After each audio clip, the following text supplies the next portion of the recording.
Welcome student. आज हम chapter 1 nutrition in plant उसका दूसरा पार्ट उसके डिस्कशन करने जाएंगे। उसमें पहले आ रही उसकी एक्टिविटी। हमें यहाँ पे दो सेम काइंड के प्लांट जो है उसका पॉट में लेके रखना है। एक को अंधेरे वाले रूम में रखना है, दूसरे को सनलाइट में रखना है। एक पे जो है आयोडीन टेस्ट, जो पहले अंधेरे में जो रखा होगा हमने पॉट, उसमें जो प्लांट है उसके ऊपर आयोडीन टेस्ट परफॉर्म करनी है और हमने ऑब्जर्वेशन जो है उसको लिखने हैं।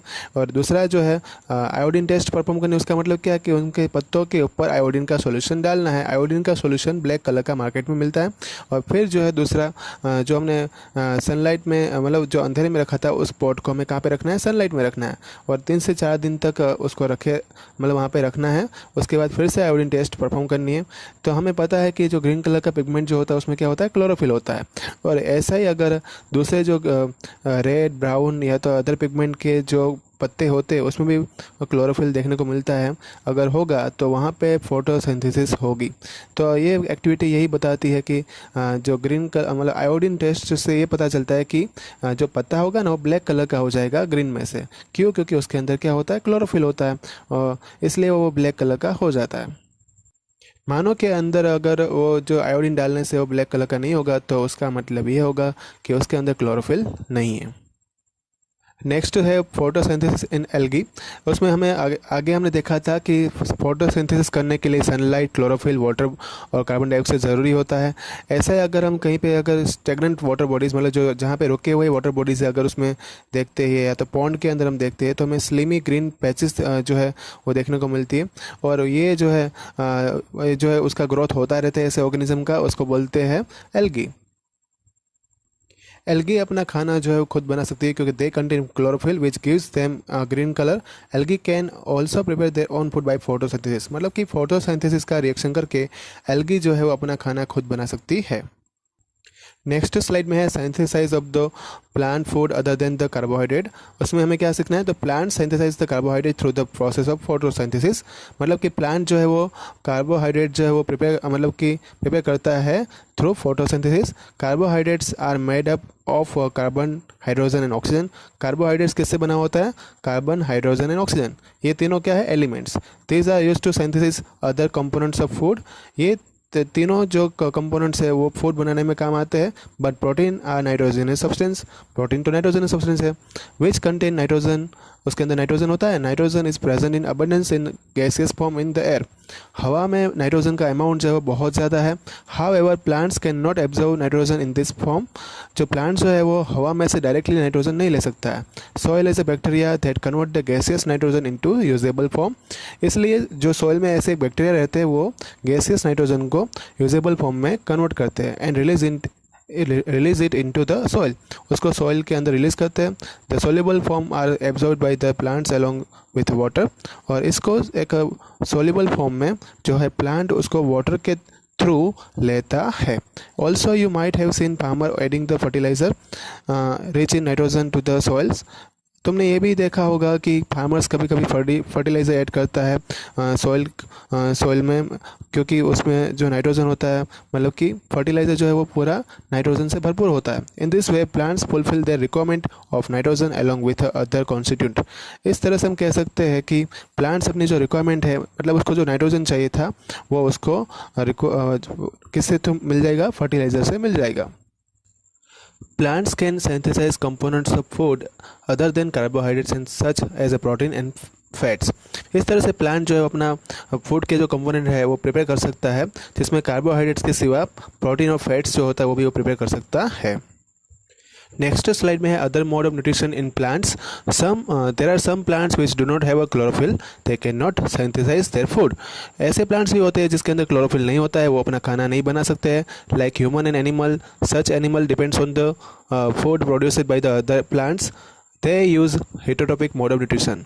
ह्यूमन और एनिमल ऐसे प्लांट मतलब ऐसे दूसरे एनिमल्स और प्लांट्स है जो डायरेक्टली या तो इनडायरेक्टली फूड जो है वो किसी और प्लांट से ही लेते हैं, इसलिए उसको हेटरोटॉपिक मोड ऑफ न्यूट्रिशन का यूज़ करते हैं। एग्जाम्पल यहाँ पे बताया गया है कसकटा, अमरवेल का फोटो भी यहाँ पे दिया हुआ है। It does not have a chlorophyll, उसके अंदर क्लोरोफिल होता नहीं है। It takes readymade food from the plants on which it is climbing. मतलब कि जिस प्लांट के ऊपर वो क्लाइंबिंग करेगा वहाँ से उसको क्या मिल जाएगा, फूड मिलता रहेगा। The plants on which it climbs is called a host. जिस प्लांट के ऊपर वो क्लाइंबिंग करता है उसको क्या बोलते हैं, host. Since it deprive the host of valuable nutrients it is called parasite. इस तरह से होस्ट से उसको न्यूट्रिएंट्स मिलते रहते हैं, इसलिए उसको क्या बोलते हैं, पैरासाइट। मतलब कि यहाँ पे plants they do not have a chlorophyll is called non green plant. जिसके पास क्लोरोफिल नहीं होगा उसको नॉन ग्रीन प्लांट बोलेंगे। और plants which live on the other plants is called parasite plant. और इस तरह से जो प्लांट किसी दूसरे प्लांट के ऊपर रहता होगा उसको क्या बोलेंगे, पैरासाइट प्लांट। तो यहाँ पे कसकटा क्या हुआ, पैरासाइट प्लांट। नेक्स्ट स्लाइड में है insectivorous plant. Some plants eat insect. Such plant are called insectivorous plant. थोड़े प्लांट्स ऐसे भी होते हैं जो इंसेक्ट को खाते हैं, उसको क्या बोलते हैं, insectivorous plant. They trap and digest insects. वो इंसेक्ट को ट्रैप करते हैं और फिर उसको डाइजेस्ट कर लेते हैं। Pitcher plant is the example of insectivorous plant. Pitcher plant उसका एग्जाम्पल है। In this pitcher plant the leaf is modified to form a pitcher like structures. और ये जो प्लांट होता है उसके अंदर जो लीफ होते हैं मॉडिफाइड फॉर्म में होते हैं, एक पिचर लाइक का स्ट्रक्चर उसके अंदर बनता है। The bright colour of the pitcher makes it attractive to insect. और उसका जो ब्राइट कलर इतना ब्राइट होता है, मतलब इससे इंसेक्ट जो है वो अट्रैक्ट होता है और उसके पास आ जाता है। There are several hair like structures, there this hair direct the trap the insect downward. और उसके अंदर जो हेयर लाइक स्ट्रक्चर जो होता है वो इंसेक्ट को, जैसे वो ट्रैपिंग हो जाती है उसके बाद उसको नीचे लेके जाता है। When insect sit on the pitcher of the plant the lid closes and insect get trapped inside the pitchers। जैसे ही इंसेक्ट उसके ऊपर बैठेगा तब लीड है वो बंद हो जाएगी और जो इंसेक्ट होगा उसको अंदर ले लेगा वो।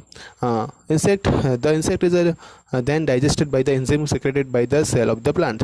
और उसके बाद जो इंसेक्ट जो होगा उसको अंदर डाइजेस्ट कर दिया जाएगा, जिसमें एक एंजाइम जो है वो अंदर सीक्रेट होगा। जो सेल होते हैं प्लांट्स के उसके द्वारा ये ऐसा एंजाइम सीक्रेट होता है और वो डायरेक्टली उसको डाइजेस्ट कर देता है। नेक्स्ट स्लाइड जो अपने नॉलेज बढ़ाएगी कि इसमें बताया हुआ है कि cause of eating of insect by plants. ऐसे प्लांट्स है वो इंसेक्ट को क्यों खाते हैं, ऐसे क्या ज़रूरत पड़ गई कि उनको इंसेक्ट खाने पड़े। तो as the soil of the marshy land is deficient in nitrogen. Marshy land जो होती है उसके अंदर नाइट्रोजन की कमी होती है। Plants living in the marshy area do not get nitrogen from the soil. Soil में से उसको नाइट्रोजन, जो ऐसे प्लांट रहते हैं उसको नहीं मिलता है। The nitrogen need is fulfilled by the sucking the juice of the insect. उनका नाइट्रोजन का जो रिक्वायरमेंट रहता है वो तभी सक्सेसफुल हो सकता है जब वो इंसेक्ट का जूस है वो सक करेंगे तब। द वेनस फ्लाई ट्रैप, यूट्री, क्लेरिया and drosera and rafflesia are other example of insectivorous plant. ये दूसरे जो वेनस फ्लाई ट्रैप है, यूट्री क्लेरिया है और ड्रोसेरा है, रेफ्लेशिया है, ये सभी दूसरे एग्जाम्पल है इंसेक्टिवोरस प्लांट के। नेक्स्ट स्लाइड में है saprotrophs plant. Saprotrophs are non green plants. Saprotrophs plant जो होते हैं नॉन ग्रीन होते हैं। एग्जाम्पल उसका agaricus, mushroom, fungi, yeast and bacteria, ये सभी उसके एग्जाम्पल है। Saprotrophs get their food from dead and decaying organic matters. ये सभी जो सेप्रोटॉप प्लांट्स जो होते हैं उसका वो खाना कहाँ से मिलता है उनको, डेड और डिकेइंग जो ऑर्गेनिक मैटर होते हैं उनको, उनसे उसको खाना मिलता है। They grow on decaying organic matter, वो उनके ऊपर ही बड़े हो जाते हैं। And such as a cow dung, wood and bread. जैसे कि कहीं पे काउडंग मतलब कि गोबर उसको मिल गया, वुड या तो ब्रेड मिल गई तो उसके ऊपर ये बड़े हो जाते हैं। Saprotrophs secrete the digestive juice over decaying materials. Saprotrophs जो है वो उसके ऊपर एक जूस जो है सीक्रेट करते हैं ऐसे डिकेइंग मटेरियल के ऊपर and absorb the nutrients from them, और उससे वो न्यूट्रिएंट्स जो है वो एब्जॉर्ब करते रहते हैं। This is called saprotrophic mode of nutrition. इसको ही सेप्रोट्रॉपिक मोड ऑफ न्यूट्रिशन कहते हैं। ऐसे प्लांट्स को क्या बोलते हैं, सेप्रोटॉप्स। उसके बाद एक्टिविटी 1.2, मतलब उसमें हमें यहाँ पे एक वाटर के अंदर जो है उसमें ब्रेड जो है मतलब मोशन, वो ब्रेड को क्या करना है, वो वाटर के अंदर रख देना है उसको 2 से 3 दिन तक, और फिर इसको देखेंगे, उसका ऑब्जर्वेशन लेंगे तो उसके बाद वाइट, ग्रीन, ब्राउन कलर का जो है पैचेस देखने को मिलेंगे। और इस पैचेस को माइक्रोस्कोप से अगर हम ऑब्जर्व करते हैं मैग्नीफाइंग ग्लास के द्वारा तो हमें एक टाइप के बैक्टीरियाज मतलब कि जो देखने को मिलते हैं वो क्या होते हैं, सेप्रोटॉप्स प्लांट्स की तरह जो सेप्रोटॉप्स जो थे वो वही हमें यहाँ पे देखने को मिलते हैं। इसका हमें ऑब्जर्वेशन जो है वो नोटबुक में लिखना है। तो एक छोटी सी एक्टिविटी थी। नेक्स्ट स्लाइड में है symbiosis. Symbiosis is the combination of two Greek words sym means with and biosis मतलब कि living, which means living together. उसका मतलब ये होता है कि एक साथ रहना। इन सिम्बियोसिस और mutualism two different types of the organism, यहाँ पे दो अलग अलग टाइप के ऑर्गेनिज्म होते हैं, लिव एंड वर्क टुगेदर। वो एक साथ रहते हैं और साथ में काम करते हैं for their mutual benefits from each others. ये एक दूसरे के म्यूचुअल बेनिफिट्स के लिए वो एक साथ रहते हैं। दे शेयर शेल्टर एंड न्यूट्रिएंट्स, एक दूसरे को जो है सहारा देते हैं और न्यूट्रिएंट्स भी शेयर करते हैं। Example lichens. Lichens are composite organism composed of fungus and algae. तो लिचेन जो है एक कंपोजिट ऑर्गेनिज्म होता है जो फंगस और एल्गी से दोनों का कंपोज फॉर्म में होता है। The fungus is a saprophytes and algae as a autotrophs. यहाँ पे एल्गी जो है ऑटोट्रॉप की तरह बिहेव करेगा और फंगस जो है सेप्रोफाइट्स की तरह बिहेव करेगा। Fungus supplies the waters and minerals to the cells of the algae. मतलब कि फंगस जो है वो एल्गी को क्या सप्लाई करेगा, water and mineral, while algae supply the food. Algae जो है उसको फूड सप्लाई करेगा। इस तरह से फूड कैसे वो बनेगा, फोटोसिंथेसिस रिएक्शन से वो फूड बनेगा। Bird sitting on the back of the rhino is a example of symbiosis. जिस तरह से कोई बर्ड्स अगर राइनोसोर्स के ऊपर बैठता है तो वो भी एक सिम्बियोसिस का एग्जाम्पल है, क्योंकि birds gets worm to eat, birds को वहाँ पे वॉर्म मिल जाते हैं खाने के लिए, while rhino gets rid of those worm, और राइनो को जो है ऐसे वॉर्म से राहत मिलती है। Next slide में nutrients are replenished in the soil.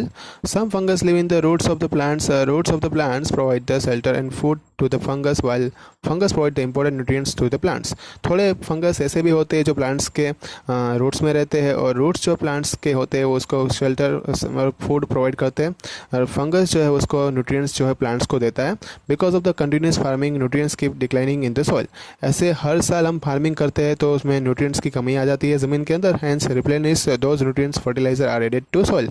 इसलिए उसको रिप्लेनिश करने के लिए हर साल हम फर्टिलाइजर जो है वो सॉइल में ऐड करते हैं। Plants require lots of nitrogen to grow and to be healthy.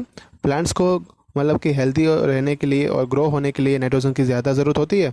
Although lot of the nitrogen is available in atmosphere, but plant can not absorb nitrogen in gases form. बहुत सारा nitrogen जो है हवा में तो प्राप्त है ही, लेकिन वो डायरेक्टली नाइट्रोजन वो नहीं ले पाएगा। देयर इज़ अ बैक्टीरिया जो होते हैं जिसको बोलते हैं rhizobium, which lives in the root nodules of legumes. ये लेग्यूम्स के रूट नोड्यूल्स में रहते हैं, सच एज अ ग्राम, मूंग, etc, जैसे कि मूंग है, ग्राम है। And this bacteria can absorb the nitrogen from the atmosphere. यही बैक्टीरिया जो है एटमॉस्फेयर में से नाइट्रोजन को एब्जॉर्ब करेंगे and make it available for the plant, और प्लांट को अवेलेबल करवाएंगे, मतलब उसको देंगे। Rhizobium can not make it foods. Rhizobium जो है वो अपना खाना नहीं बना सकते हैं। Hence it provides nitrogen to the legumes, वो नाइट्रोजन लेग्यूम को प्रोवाइड करेंगे and return legumes provide them food, और लेग्यूम उसको क्या प्रोवाइड करेगा, food and shelter. This is example of symbiotic relationship. ये भी एक सिम्बियोटिक रिलेशन का एग्जांपल है। This has a great importance of farmers. इसका फार्मर्स को बहुत ज़्यादा फायदा मिलता है। Field in which leguminous plants are grown from time to time. जिस फील्ड में ऐसे लेग्यूमिनस प्लांट जहाँ पे ग्रो होते रहते हैं, do not need addition of nitrogenous fertiliser. वहाँ पे नाइट्रोजनस फर्टिलाइजर की कोई ज़रूरत रहती नहीं है। तो ये था पूरा आपका चैप्टर, यहाँ पे ख़त्म हुआ चैप्टर नंबर 1। कोई भी डाउट है तो मुझे यहाँ पे कमेंट बॉक्स पे बताना।